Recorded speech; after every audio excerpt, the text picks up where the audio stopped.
I'm James Bruce, you're watching Tabletop Dungeon, and in this video I'm going to explain everything you need to know about how to play GKR Heavy Hitters. Now, I have also done a review of this game, and if you'd like to see that, there's a link in the description, or there should be a thing in the top corner, so feel free to watch that as well. However, in this video I'll purely be concentrating on gameplay and rules of how to play. Played over a series of rounds, the aim of GKR Heavy Hitters is to either completely annihilate your opponent by damaging them so much that they have no cards left, or to tag so many buildings that you have demolition rights over 4 of them. Over the course of the game, you'll be able to deploy your own support units. There's a recon, combat, and repair unit, each of which has distinct characteristics. There's a selection of special attack cards that you can play, and much of the game is focused around managing your energy levels. While you are free to do as much or as little as you like every turn, your energy levels are limited, and if you attempt to do too much, you will take damage. To start the game, choose one of the map layouts in the manual, or go ahead and design your own. Take care when placing the buildings to ensure that the slots on the top line up with the hexes on the board.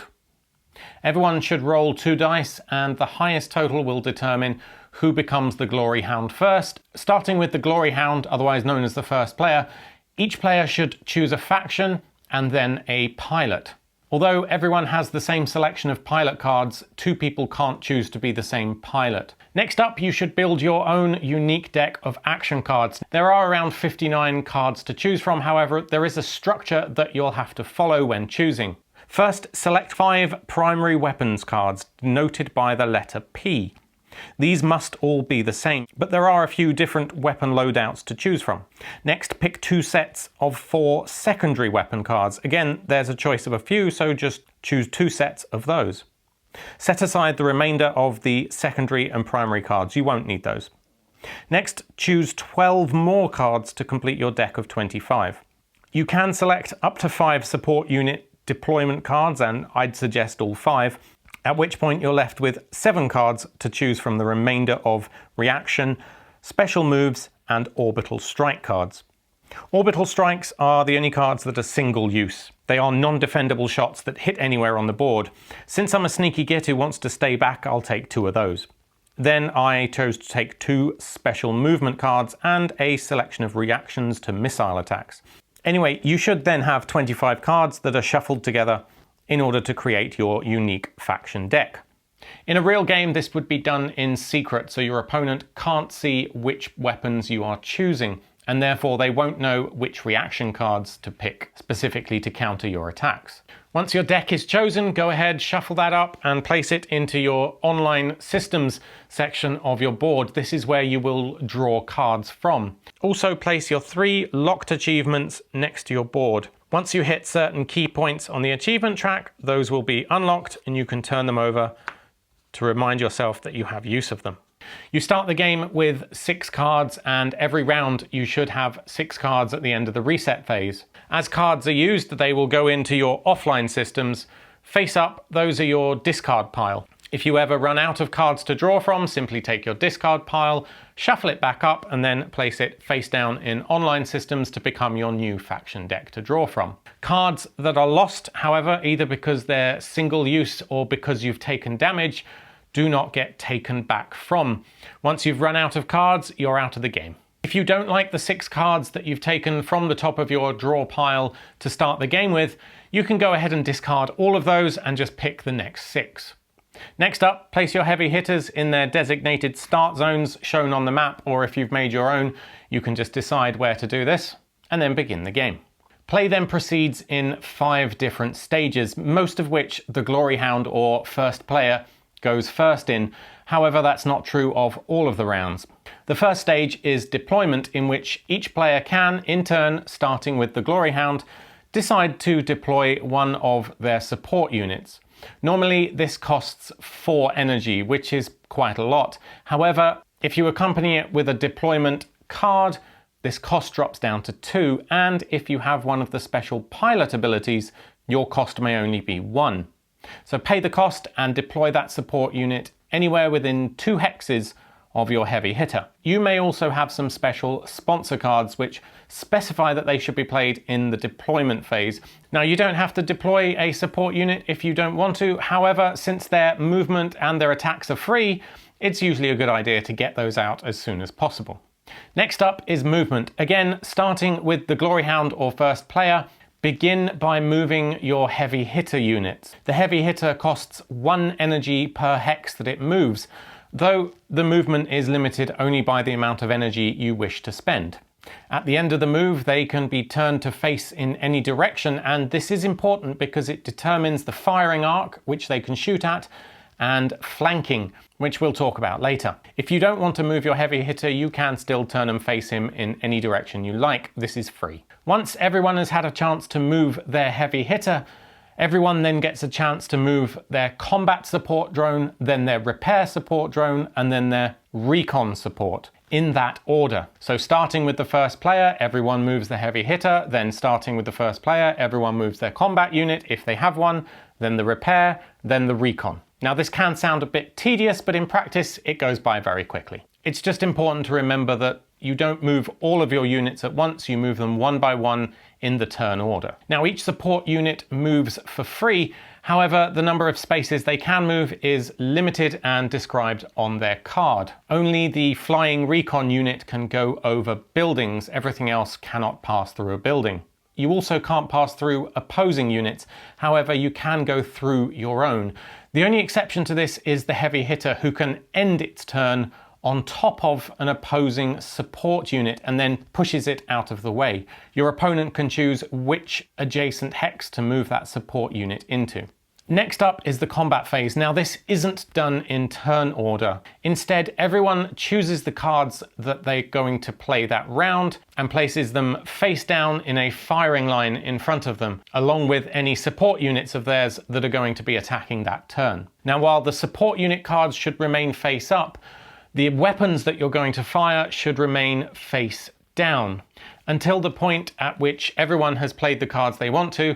Then everyone can reveal at the same time. At that point, you need to pay the energy cost of all of the cards you've played. Again, support unit attacks are for free. However, everything that your heavy hitter does, even the orbital strikes, they all come with an associated energy cost, and you need to pay that immediately. If it turns out you can't actually fire that card later on, you don't get that energy cost back. Combat is now resolved according to weapon speed, and that's true of all of the shots that are currently declared on the board, regardless of who the first player is. Whoever has the highest speed weapon, the highest number in the top left, is going to fire that weapon first, and then you see the next highest weapon, they'll fire that. And yes, this does mean that the outcome of some of the shots may make some subsequent shots useless. If someone's pushed you out of range, for instance, or that particular unit is now dead, you won't get to fire it. Again, you don't get energy costs back. However, the card will return to your hand. If support units have died, just take the card out of the firing line and place it back next to your board. Attacks are actually pretty easy to resolve. The attacker rolls 2 black dice and then total that number, trying to achieve a specific target number or higher depending on what they're shooting at and any other conditions. Normal shots, that is things without any cover or flanking bonuses and things like that, require a 5 to hit a heavy hitter or a 7 to hit a support unit. The support units are smaller and more nimble and therefore harder to hit.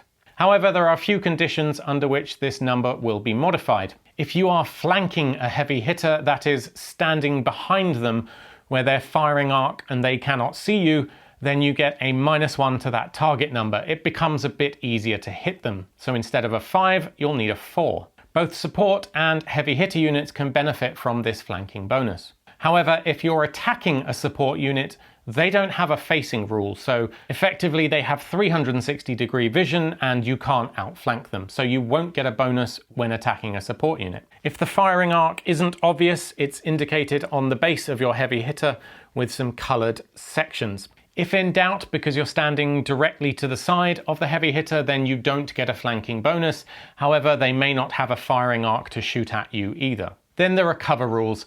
A unit is determined to have cover if it's standing adjacent to a building, which is in between you and their heavy hitter.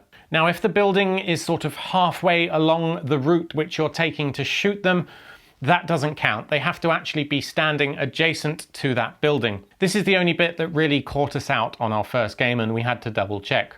If there's only one shortest path between you and your target, and there's a building in the way of that directly next to them, then they're considered to have full cover. The only exception to cover rules is when you're using an indirect missile attack.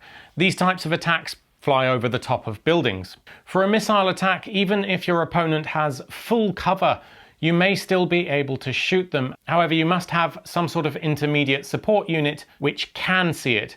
Effectively, your support units act as a spotter. Now, the drone is best for this since it has a line of sight of 5 hexes as detailed on the bottom of the card. So in this case, I can shoot this guy because my drone can spot for me. Each support unit has a different line of sight though, so do check whether it can actually see that far and act as a spotter. Finally, there's one very special and rare firing rule for something called an alley shot. This is where your heavy hitter is standing directly between 2 adjacent buildings, so it can see sort of through the middle of them. In this case, you can shoot at a unit on the other side as long as it's within range of whatever it is you're shooting. However, they won't be able to shoot you back. Still, this is a very hard shot to pull off.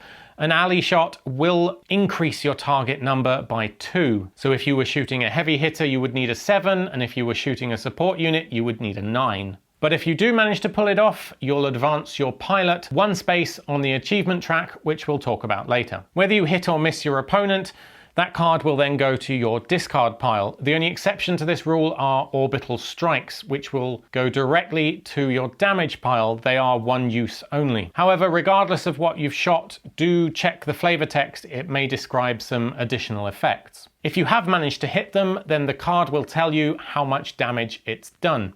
Our target now has a chance to defend against that damage. So they take the number of white dice equal to the damage done, and they roll for an armor save. Now, heavy hitters are very heavily armored, and they only need to roll a 5 or more on a dice to defend against that point of damage. Support units are more vulnerable, and they will need a 6 or more to defend. So anything not defended against is considered damage taken. If it was your heavy hitter that's taken your damage, you'll need to discard that many number of cards directly to your damage pile. Those cards can either come from your hand or from your online systems, your faction drawing deck. If it was a support unit that was hit, chances are they'll be dead.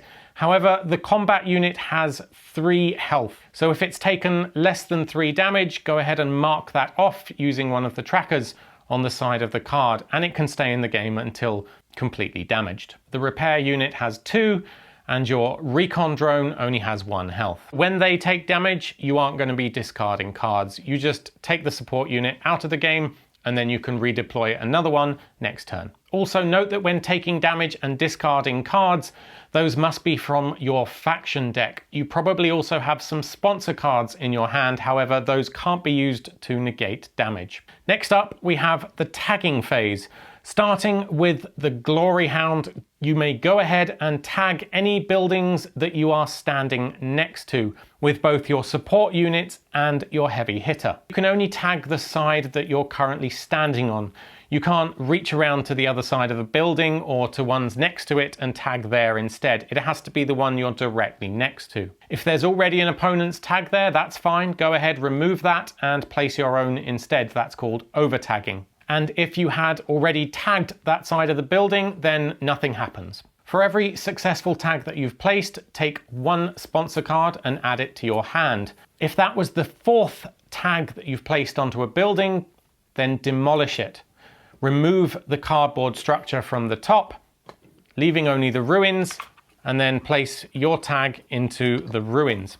If this is your 4th building that you've demolished, you've won the game. Demolishing a building will also give you 1 space on the achievement track for your pilot, so you may have unlocked some additional abilities. Finally, we have the reset phase, in which you should replenish your hand up to 6 faction cards. If you run out of cards to draw from, shuffle your discard deck. That'll become your new faction draw deck.